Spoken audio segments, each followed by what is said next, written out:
장막절 무엇을 의미합니까? 이 땅에 세워질 천년왕국 시대와 혼인잔치를 의미합니다. 단락 1번, 장막절에는 여러 가지 이름이 있습니다. 초막절, 수장절, 만민절.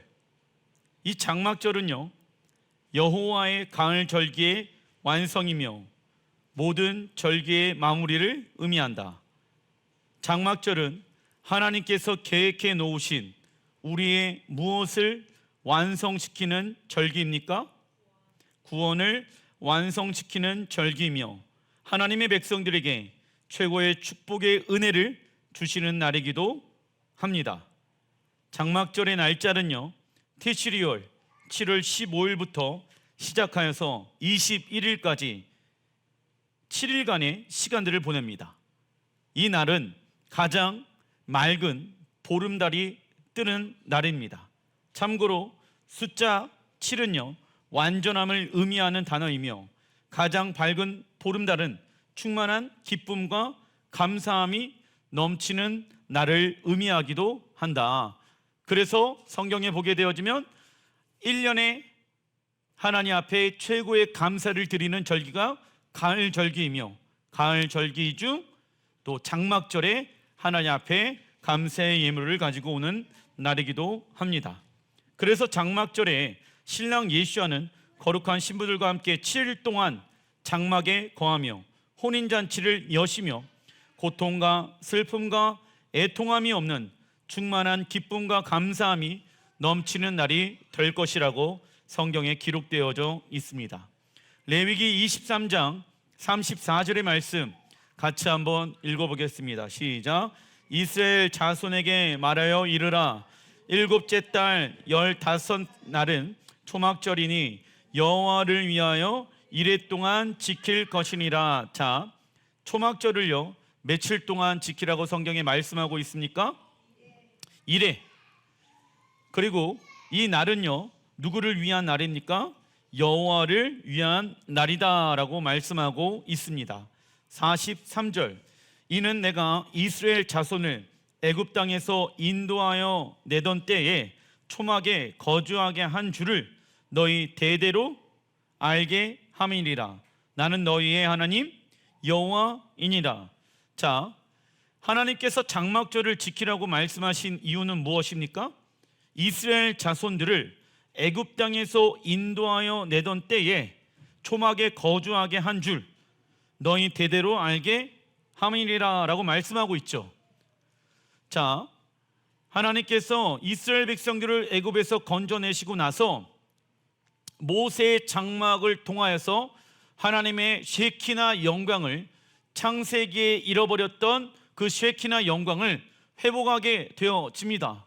그리고 모세의 장막 가운데만 하나님의 쉐키나 영광이 임한 것이 아니라 각 가정의 장막 가운데도 하나님의 영광이 임하였다라고 말씀하고 계시죠. 그 장막 가운데 거하였던 하나님의 쉐키나 영광을 잊지 말아라.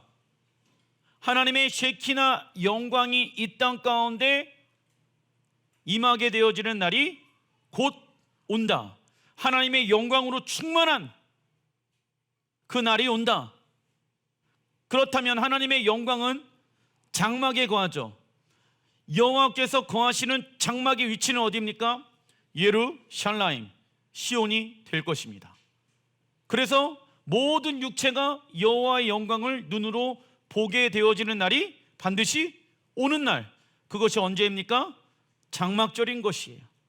그 날을 위하여 너희는 이 땅에서 어떠한 삶을 살아가라. 나그네의 삶을 살아가라. 이 땅의 삶이 다가 아니다. 육체의 장막을 벗는 날이 오며 영원한 하나님의 나라가 이 땅 가운데 완성되어지는 날이 반드시 올 것이다. 그 날을 위하여 살아가는 자가 되어야 한다. 그래서 우리는 이 땅에서 어떠한 삶을 살아갑니까? 나그네의 삶을 살아가게 되어진다. 나그네는 돌아갈 본향이 있는 자들입니다. 우리의 본향은 아버지의 집 시온이 될 것입니다. 장막 또는 초막의 히브리어 원어를 보니까 스콧, 이 단어는 히브리어 수카의 복수형이다. 히브리어 수카는 임시거처, 장막의 뜻을 가지고 있다. 그래서 장막절은요, 들에 나가 나뭇가지를 꺾어서 임시거처를 짓고 일주일 동안 거기에 거주하는 절기입니다. 하나님께서 이스라엘 백성들에게 일주일 동안 장막을 만들고 거주하라고 말씀하신 이유는 무엇입니까? 읽어보겠습니다. 광야 생활 40년 내내 그들의 장막을 덮고 있었던 쉐키나 영광을 잊지 말라는 것이지요. 따라서 장막절에 만든 초막은요, 하나님의 쉐키나 영광을 의미하는 것입니다. 장막은 하나님과 함께 사는, 또 무엇을 의미합니까? 신혼집, 신혼방, 히브리 언어로 후파를 의미한다. 후파는요, 신랑 하나님과 비밀스럽고 은밀한 사랑을 나누는 곳을 말합니다. 그래서 하나님과 깊은 친밀한 관계를 누리는 곳, 여호와의 깊은 지성소, 그 지성소 가운데 주님의 영광을 경험할 수 있는 날이 장막절이 되어진다. 그래서 실제 이스라엘에서 지금 장막절이 시작되어졌는데, 이 4가지의 식물을 이스라엘 사람들이 준비를 5일 동안 하게 되어집니다. 제가 딱 금식 끝나고 나서 와서 장막을 쳤습니다. 그 앞에는 예수와의 보혈을 상징해서, 우리는 히브리서 말씀해 보게 되어지면 너희는 예수와의 보혈을 힘입어서 하나님이 계시는 지성소 가운데 들어갈 수 있는 담력을 얻었다라고 말씀하고 계시죠. 그래서 이 7일 동안요, 장막 가운데 거하면서 살게 되었죠. 참고로 이스라엘 백성들이 광야 생활을 하면서 초막의 지붕을 나뭇가지로 얼기설기 해놓아 다리 보도록 만들어 놓았으며 많은 짐을 넣어두지 않았습니다. 여러분들, 계속 이동을 해야 하기 때문에 이 장막이 크면 클수록 누구만 고생입니까? 예, 우리만 고생이에요. 집이 크면 클수록 우리만 고생이요. 예? 짐이 많으면 많을수록 누구만 고생입니까? 우리만 고생이야. 왜? 그 짐을 메고 가야 하니까. 그러니까는 하나님이 모든 것을 다 공급하시고 채우시잖아요. 그러면은 걱정할 필요가 있어요, 없어요? 그럼 짐이 많이 있을 필요가 있어요, 없어요? 이 가죽 신발도 헤어지지 않으며 옷도 헤어지지 않은 하나님의 초자연적인 역사를 경험했잖아. 그 냉장고도 있을 필요가 있어요, 없어요? 음식 준비를 할 필요가 있어요, 없어요? 없는 거예요. 가볍게 심플하게 어느 것도 메어있지 아니하며 살아갔던 인생이 40년 광야 생활이었다. 사실 40년 광야 생활이 힘든 시간이라고 우리는 알고 있죠. 그러나 이 광야 40년의 시간은 하나님의 초자연적인 역사를 공급받는 시간이었다는 것을 여러분들이 알고 계셔야 하는 것입니다. 그리고 광야 40년의 시간을 뭐라고 또 얘기할 수 있습니까? 신혼 여행의 기간이더라. 왜? 신혼방에 들어갈 때가 곧 온다라는 거예요.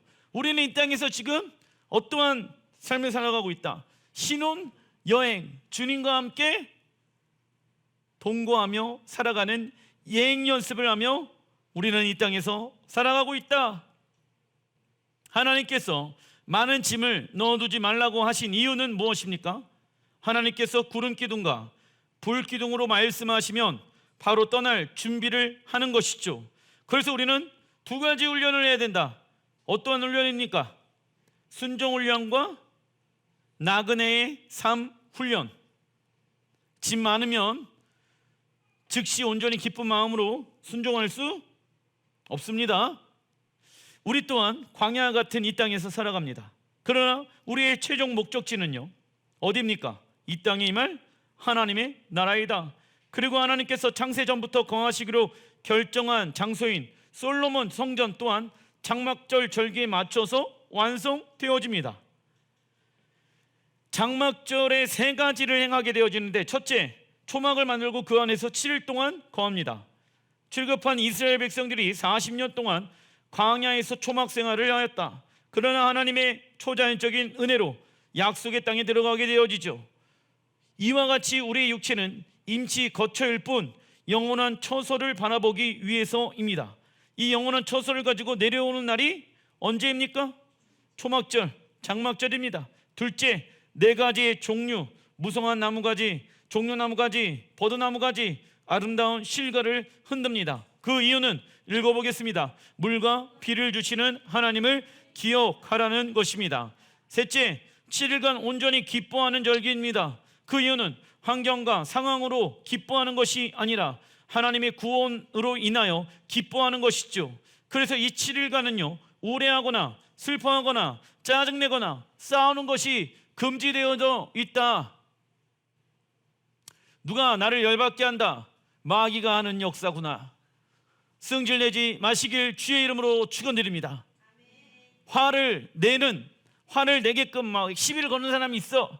그러면 시비 거는 사람에게 집중하지 말고, 오늘은 기뻐하는 절기이지, 내가 그 반응하지 않기로 결정합니다.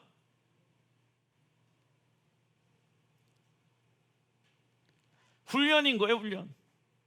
우리 주아가 오늘 두발 자전거를 타러 나갔습니다.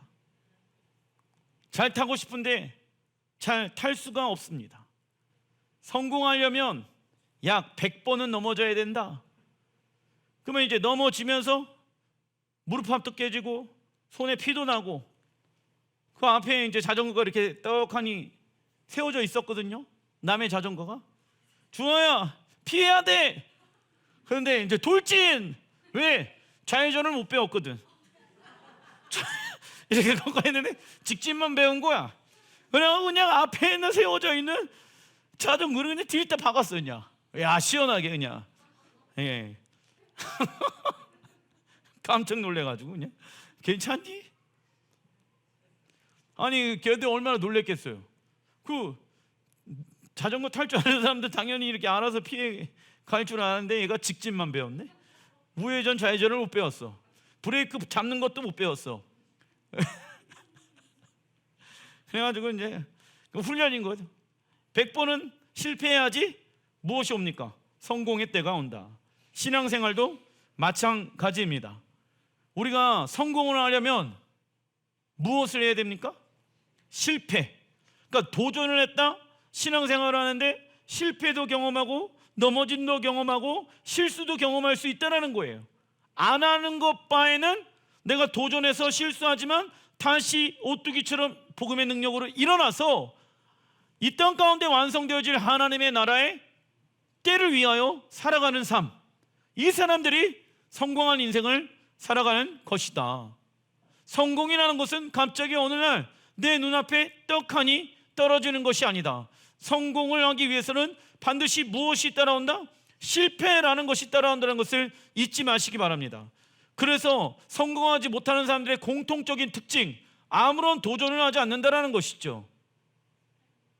그런데 무엇을 원하고 있습니까? 성공을 원하고 있다고 하면 그 마음은 잘못된 마음인 것입니다. 역대하 5장 1절에 솔로몬이 여호와의 전을 위하여 만든 모든 일을 마친지라, 다윗이 하나님 앞에 새 예루살렘 성전에 대한 계시를 받고 난 이후에 솔로몬에게 그 설계도를 전해주죠. 모든 일을 다 솔로몬이 마친 후에 3절에 일곱째 달 절기, 언제입니까? 티시리얼 장막절에 이스라엘 모든 사람이 다 왕에게로 모이고 제사장들이 그 구름으로 말미암아 능히 서서 섬기지 못하였으니 이는 여호와의 영광이 하나님의 전에 가득함이었더라. 자, 우리가 장막절, 이스라엘 백성들이 광야 40년 동안 모세의 장막과 이스라엘 백성들의 모든 집의 장막 가운데 임하였던 하나님의 쉐키나 영광이 회복되어진 날, 솔로몬 성전이 여호와를 위하여 세워진 그 성전의 때가 언제입니까? 장막절, 티시리얼 절기이더라. 솔로몬 성전이 언제 완성되어집니까? 장막절에 완성되어지는 거예요. 우연의 일치가 아니라 원래 계획 가운데 있었다라는 것입니다. 그때 무엇을 경험하게 되어집니까? 하나님의 쉐키나 영광으로 이 제사장들이 압도당하여서 다 쓰러지게 되어집니다. 여기 나와 있잖아요. 14절에 제사장들이 그 구름으로 말미암아 능히 서서 섬기지 못하였으니 이는 여호와의 영광이 하나님 전에 가득함이었더라. 우리 이 구름을 경험했습니다. 요번에 봄에 갔었을 때 시온에 구름이 가득하게 되어집니다. 눈으로 목도했습니다. 하나님이 거하시는 솔로몬 성전에 7째 달 장막절기에 맞춰서 완성되어진 것은 우연이 아니다. 그리고 14절에 제사장들은 하나님의 영광의 구름으로 인해 서서 하나님을 온전하게 섬기지 못하게 되어집니다. 하나님의 영광, 히브리 원어로 보니까 가도브, 뜻은요 무거움. 이 무거움은요 이 땅에 말하는 무거움과 다릅니다. 우리에게 부어지는 하나님의 영광은 너무나도 가볍고 자유와 쉼을 허락합니다. 그래서 우리가 하루 동안 겪은 일로 인해 인생의 무게가 느껴진다면 이 무거움을 십자가에 버리고 하나님의 충만한 인재 가운데 들어가길 힘써야 합니다. 이러한 일들이 요한계시록 7장에도 나와 있습니다. 4절의 말씀, 이스라엘 자손의 각 지파 중에서 인침을 받은 자들이 14만 4천이니 큰 소리로 외쳐 이르되 구원하심이 보좌에 앉으신 우리 하나님과 어린 양에게 있도다 하니 그러므로 그들이 하나님의 보좌 앞에 있고 또 그의 성전에서 밤낮 하나님을 섬기며 보좌에 앉으신 이가 그들 위에 장막을 치시리니. 그들 위에 장막을 치신다. 무슨 얘기일까요? 새 예루살렘 성전이 이 땅에 내려온다. 이스라엘의 12지파가 회복되어지고 난 이후 각 나라와 족속과 백성과 방언이 나와 주님을 높이기 시작합니다. 이때 외치는 소리가 구원하심이 보좌에 앉으신 우리 하나님과 어린 양에게 있도다 입니다. 이것을 히브리어로 단 한마디로 한 단어로 이야기한다라고 하면 호샤나. 이 뜻은요 우리를 구원하소서. 호샤나, 호샤나. 그 호샤나를 외치는 날이 올 것입니다. 하나님께서 계시는 성전에 하나님을 밤낮으로 섬기는 자들이 있습니다. 그들이 밤낮 쉬지 아니하고 하나님은 거룩하신 분이라고 외칠 수 있는 이유는 무엇입니까? 하나님이 너무나 매력적이시며 아름다우신 분이기 때문입니다. 그렇다면 우리에게 예수와는 어떠한 분이십니까? 모든 것이 아름다우신 분이십니다. 그래서 다른 것에 우리의 마음을 빼앗길 수가 없습니다. 그리고 그들은 졸지도 않고 피곤해하지도 않고 뒤를 돌아보지도 않습니다. 그래서 주님을 앙망하는 자들은 지치지 않습니다. 그러나 우리가 지칠 때가 언제일까요?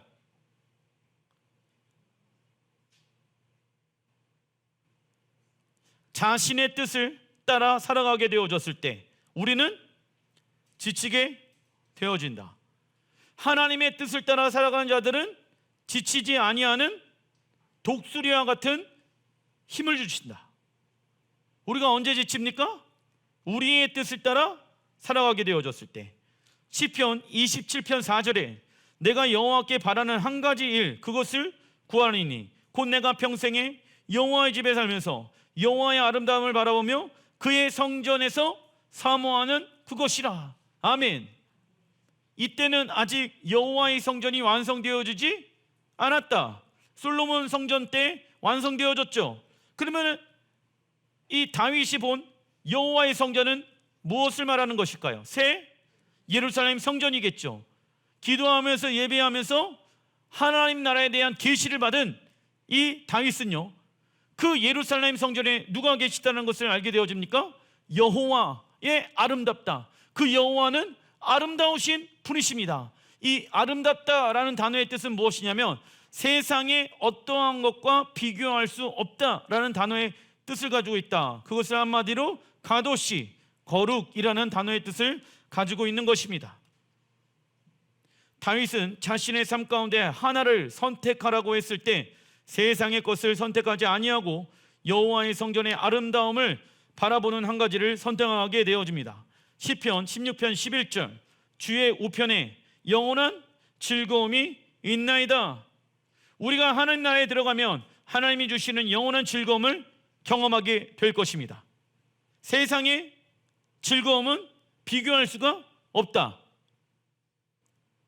아까 우리 현아랑도 목사님 그래도 서울에는 재미나고 즐거운 일들이 많이 있지 않습니까? 근데 여러분들 여호와의 우편에는 무엇이 있습니까? 영원한 즐거움이 있나이다. 이 세상의 것과 비교할 수가 없는 거예요. 친구들이랑 놀고 술 먹고 뭐 여행 가고 뭐 이런 것 다 비교할 수 없는 즐거움이 어디에 있다? 여호와의 우편에 있다라는 것입니다. 목사님, 천국에 들어가면은 맨날 예배드리고 재미없고 지겹고 싫은데, 그게 아니라 영원한, 세상에서 맛볼 수 없는 영원한 즐거움이 그 안에 있습니다. 그래서 가장 우리를 즐겁게 하시고 기뻐하게 하시는 분은 누구이십니까? 하나님이시라는 거예요. 하나님이 이 세상에 제일 웃긴 사람보다 더 웃기신 분이 누구이십니까? 하나님이십니다. 제일 유머스러운 분이 누구이십니까? 하나님이시라니까. 그런데 그 하나님을 경험하기 위해서는 여호와의 보좌 우편이라고 얘기하고 있잖아요. 여호와의 보좌 가운데 들어가는 자들이 여호와가 어떤 분인지를 정확하게 알게 되어진다. 아, 하나님 말씀대로 살아가면 지겹고 힘든 거 아니야? 그건 아직 여호와를 경험하지 못한 사람들이 말하는 공통적인 특징입니다. 여호와 친밀한 관계 가운데 있는 자들은 무엇을 하기 시작한다? 즐거워하기 시작한다. 기뻐하기 시작한다. 하나님의 나라에는 거룩함으로 충만하다. 즉 하나님의 거룩함과 하나님의 즐거움은 상반되어지는 것이 아니다. 그래서 하나님의 사랑을 경험한 자들은 세상에서 줄 수 없는 즐거움과 기쁨을 경험한 자들이기 때문에 세상의 것들을 과감하게 무엇할까요? 차단하게 되어진다. 그러나 사단은 사람에게 영혼을 사모하는 마음이 있다는 것을 알기 때문에 영원하지 아니하는 것들, 순간적인 것들을 가지고 이것이 있으면 영원히 줄이지 아니하고 목마르지 않을 것이라고 우리를 속이고 있다. 요한계시록 21장 2절의 말씀, 또 내가 보매 거룩한 성 새 예루살렘이 하나님께로부터 하늘에서 내려오니 준비한 것이 신부가 남편을 위하여 단장한 것 같더라. 내가 들으니 보좌에서 큰 음성이 나서 이르되 보라, 하나님의 장막이 사람들과 함께 있음에 새 예루살렘 성전이 사람들과 함께 있죠. 하나님이 그들과 함께 계시리니 그들은 하나님의 백성이 되어지고 하나님의 침임이 그들과 함께 계셔서 우리는 예수와의 재림과 요한계시록을 여호와의 절개의 관점으로 바라보지 않는다면 마지막 때에 대한 그림을 잘못 해석할 수 있습니다. 그렇다면 이 땅에 새 예루살렘이 내려오는 이유는 무엇입니까? 신랑 하나님이 신부인 우리와 함께 살기 위해 무엇을 준비하신 것입니까? 새 예루살렘 성전.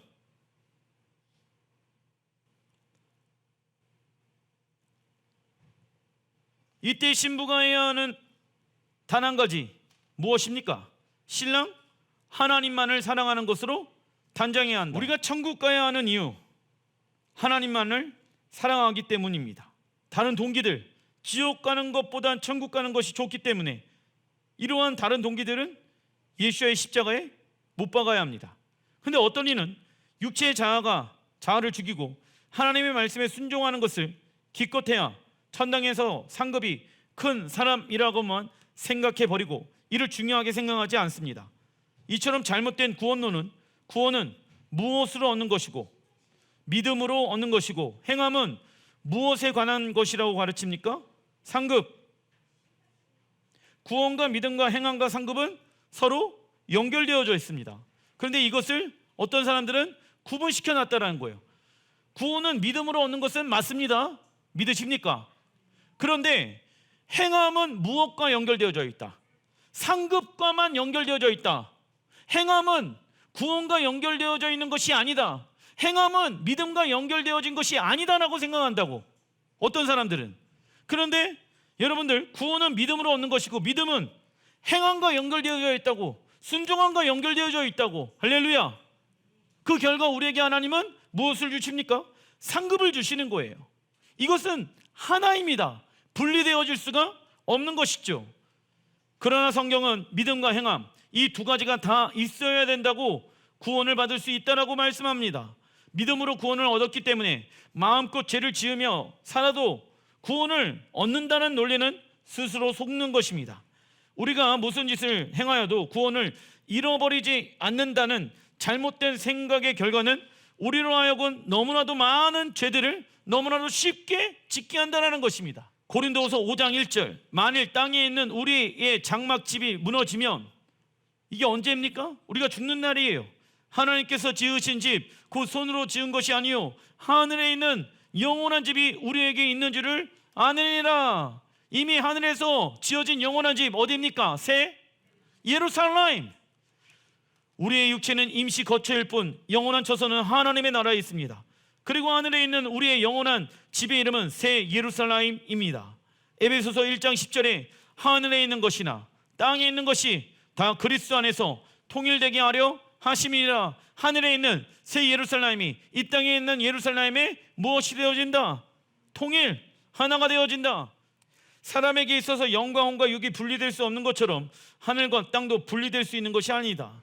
하늘은 하나님의 인지와 능력을 경험할 수 있는 초자연적인 영역이며 영적인 영역입니다. 땅은 인간의 혼과 육의 것들이 물질로 이루어진 물리적인 영역이다. 그래서 하늘에서 이루어진 하나님의 나라는 이 땅과 통일되어질 것입니다. 이때 하나님 나라의 정부의 역할을 감당하는 곳이 어디입니까? 예루살렘입니다. 그리고 창세기에 나온 장막절의 예표에 대해서 알아보겠습니다. 창세기 8장 11절, 저녁 때 비둘기가 그에게로 돌아왔는데 그 입에 감람나무 새 잎사귀가 있는 노아 시대에는 물로 하나님이 심판하셨죠.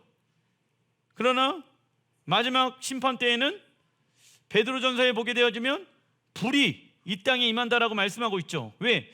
불은요, 그러니까 물과 불은요 정화의 기능을 가지고 있거든. 근데 이제 불은 물질을 태우잖아요.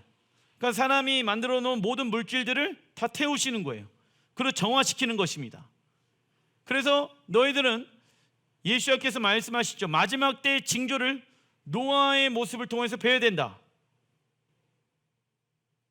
40일 동안 비가 계속 내리고 난 이후에 노아가 방주 안에 있는 비둘기를 하나의 창문을 어디에다가 뚫어놨습니까?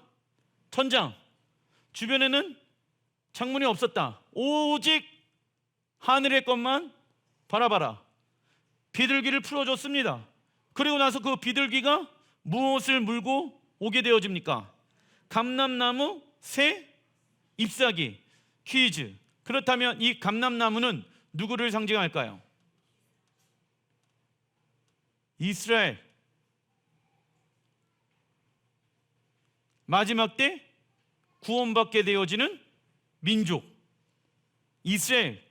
하나님의 심판의 때, 마지막 때 구원받게 되어지는 민족의 이름은 이스라엘.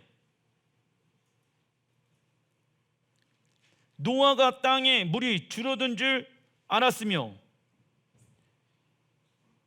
601년 첫째 달 곧 그 달 초하룻날에 땅 위에 물이 거친지라.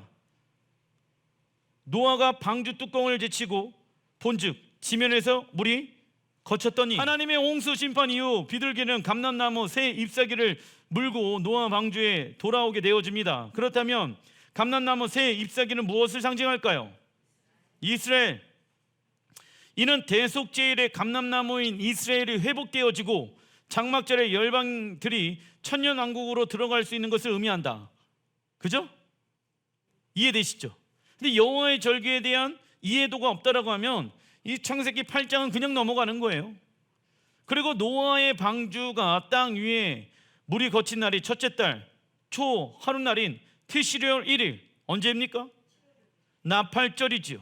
즉 나팔절에 새로운 세상이 시작되어진 것입니다. 그래서 나팔절에는 예수님께서 열방의 왕으로 다시 오시고 성도들의 휴거가 일어나게 되어진다. 그리고 예수님께서 이 세상의 마지막이 노아의 때와 같을 것이라고 말씀하십니다. 누가복음 17장 26절의 말씀을 읽어보십시오.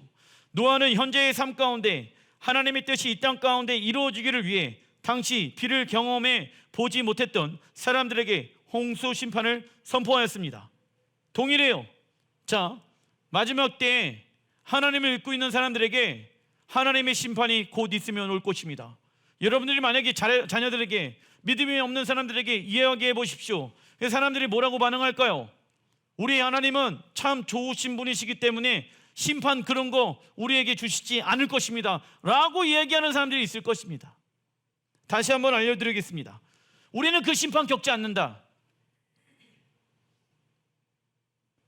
우리는 바로 어디에 올라간다? 천국에 올라가게 될 것이다. 이렇게 얘기하는 목회자들이 있어요. 노아처럼 하나님의 심판의 때가 올 것입니다 라고 외치는 목회자들이 많지가 않다고. 어떻게 하면 이 땅에서 잘 먹고 잘 살 수 있을 것인가? 어떻게 하면 이 땅에서 복을 경험하게 되어줄 것인가? 이사야 2장 2절에 말이래 마지막 때 여호와의 전에 산이 모든 산 꼭대기에 굳게 설 것이요 나와 있죠? 세상에서 가장 높은 산이 어디가 되어집니까? 시온산, 예루살렘. 제가 얘기하는 것이 아니라 땅의 지형이 바뀌게 되어지면서 세상에서 가장 높은 곳이 어디가 되어진다? 시온. 그게 어디에 나와 있습니까? 이사야 2장 2절에 나와 있다. 모든 작은 산 위에 뛰어나리니.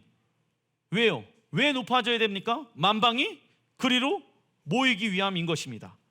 3절, 이때 어떠한 일이 일어납니까? 많은 백성이 가며. 우리는 여기에 포함되어져 있어야 된다. 이르기를 오라 우리가 여호와의 산에 오르며 야곱의 하나님의 전에 이르자. 그 누구입니까? 예수아가 그의 길을 우리에게 가르치실 것이니라. 길, 우리가 어떠한 삶을 살아갈 것인가? 좁은 문, 좁은 길. 이 땅에서 하나님의 나라가 임하였는데 이 땅에서 우리가 어떻게 살아가야 할 것인가? 예수아께서 다시 토라를 가지고 우리를 가르치실 것이니라. 3절에 많은 백성이 가며 이르기를 오라 우리가 여호와의 산에 오르며 야곱의 하나님의 전에 이르자. 그가 그의 길을 우리에게 가르치실 것이니라. 우리가 그 길로 행하리라 하리니 이는 율법이 시온에서부터 나올 것이요 여호와의 말씀이 예루살렘으로부터 나올 것임이니라. 천연왕국 시대에 하나님의 말씀을 지키기 위해 이스라엘 12지파뿐만 아니라 온 민족이 모두 시온으로 모여 토라를 듣게 될 것입니다. 이 날의 이름은 언제입니까? 만민절. 그리고 예수아는 예루살렘에서 무엇을 가르치십니까? 토라. 그 이유는 하나님의 나라는 무엇으로 운영되어지기 때문입니다. 토라로 인해 운영되어지기 때문입니다. 그리고 우리가 하나님의 말씀에 순종하는 우리의 의는 단순히 행동으로만 나타나는 것이 아니라 어떠한 모습이 있어야 됩니까? 겸손하고 온유한 모습이 겉으로 드러나야 하는 것입니다. 이 말씀의 성취의 때가 반드시 올 것입니다. 이때 만민절에 예루살렘으로 올라오지 아니하는 자들은 무엇을 경험하게 되어집니까? 비가 내리지 않는 하나님의 저주를 경험하게 될 것이다. 스가랴 14장 9절의 말씀, 여호와께서 천하의 왕이 되시리니 그날에는 여호와께서 홀로 한 분이실 것이요 그 이름이 홀로 하나이실 것이니. 천하의 왕은 누구밖에 없습니까? 예수와 여호와 하나님 한 분이십니다. 10절에 예루살렘이 높이 들려 나와 있죠? 그 본처에 있으리니 사람이 그 가운데에 살며 그 예루살렘 가운데에 사는 사람들이 있다 없다? 있다. 다시는 저주가 있지 아니하리니 예루살렘이 평안히 서리로다. 이것을 한마디로 샬롬 예루샬라임, 평안이 있을지어다. 예루샬라임이요. 그 예루살렘이 진정한 평화를 경험하기 위해서는 샬롬의 왕이신 예수아가 오셔야 되는 거예요. 그래서 여러분들 샬롬 예루샬라임이라는 말을 하게 되어졌을 때는 이 말을 생각을 해야 되는 거예요. 이방인 사람들에게 발을 밟히지 않을 것이고 가장 높은 산에 가장 영화로운 왕이신 예수아께서 오셔서 가장 빛나게 되어질 것입니다. 무엇이? 예루살렘이. 그것이 샬롬 예루살렘에 담겨져 있는 뜻이다. 예수아의 이름이 천하의 왕이 되시고 다른 신들의 이름들을 사라지게 될 것입니다. 그리고 왕이신 예수아께서 예루살렘 성전에 입성하실 때에 예루살렘 성전은 이 세상에서 가장 높은 곳이 될 것이다. 예수아는 당신의 성 예루살렘 성전에 당신의 영광을 풀어놓으실 것입니다. 그리고 에스겔 38장 12절, 지금 사람이 거처하는 땅과 열국 중에서 모여서 짐승과 재물을 얻고 세상 중앙에 거하는 백성을 치고자 할 때, 세상 중앙은 어디입니까? 예루살렘. 하나님께서 세상 중심을 예루살렘으로 두신 이유는 전 세계적인 정렬을 예루살렘을 향하여 행하며 바른 질서를 세우기 위함입니다. 예루살렘에서 왕으로 오신 예수님께서 토라는 예루살렘부터 이렇게 살아가야 된다, 바른 질서를 선포하신 거예요. 이렇게 살아야지 영원한 하나님의 나라의 백성으로 살아가는 모습이다 라는 것이죠. 스가랴 14장 16절, 예루살렘을 치러 왔던 이방 나라들 중에 남은 자가 해마다 올라와서 그 왕 만군의 여호와께 경배하며 초막절을 지킬 것이라. 땅에 있는 족속들 중에 그 왕 만군의 여호와께 경배하러 예루살렘에 올라오지 아니하는 자들에게는 비를 내리지 아니하실 것인즉, 예수께서 이 땅에 다시 오시고 난 이후에도 해마다 예루살렘 성전으로 올라와 초막절을 지키라고 말씀하고 있습니다. 그래서 전 세계의 열방들이 다 모이는 절기가 만민절, 장막절, 초막절이 될 것입니다. 기도하겠습니다.